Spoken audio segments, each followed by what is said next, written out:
I am Ian here again. We're at the NEC Autosport International early in the morning before the crowd comes, but just to go through some of the functionality of the system. As I was saying in the previous videos, we had some programming functionality. So I'm going to show you how to assess the brake to start function. I'm going to show you how to change these from momentary and latching, and I'm going to show how to change this horn to a start and that to the horn. So we'll start.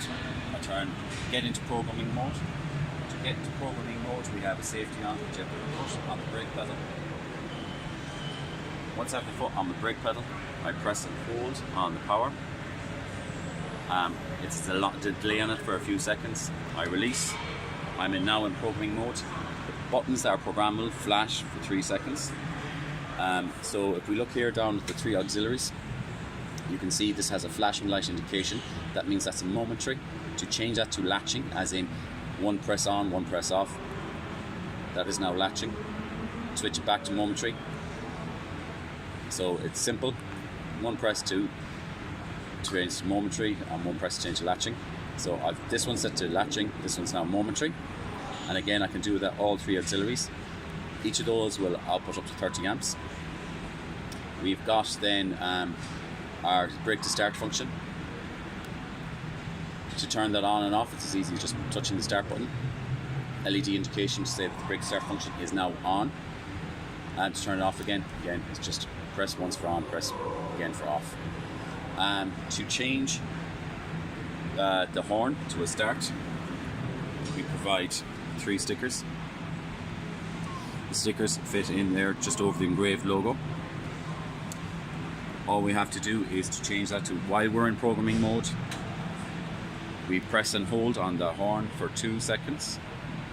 When we release, if we look at the keypad, I release, the LED flashes twice and then goes off.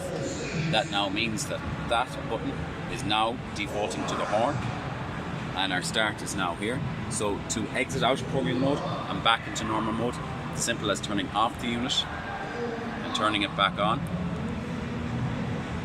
Now to test our auxiliaries, that is now latching.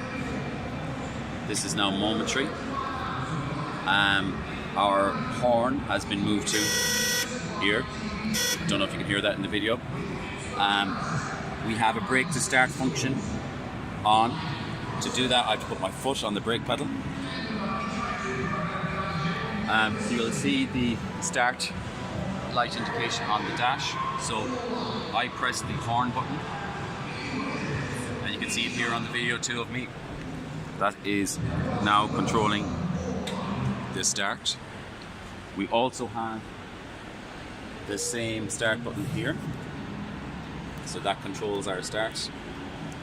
And also when I press the horn button, you can see indication on the LED. Very good. From you there. really stand. And once we have finished that, we can easily change that back. That's an initial setup. You just have to do it once. So to enter back into programming mode, I turn off the unit. I put my foot on the brake pedal. Again, a safety thing to make sure you're not driving the car and don't accidentally go into programming mode. I hold down on the power key for 3 to 4 seconds. I release. I'm back in programming mode. To take off that brake to start feature, it's as simple as pressing that. The brake to start feature is now off. To change this back to a programmable auxiliary and the horn button back to a horn, I hold down that for 2 seconds. 1, 2, you'll see the indication when I release. That flashes, goes off. That is now a programmable auxiliary again. To exit out of programming mode, I hit the power key. Now when I come back on, I don't have to put my foot on the brake pedal. The start works. The horn on this is back to being a horn. And these are programmable auxiliaries. That's it. Thank you very much.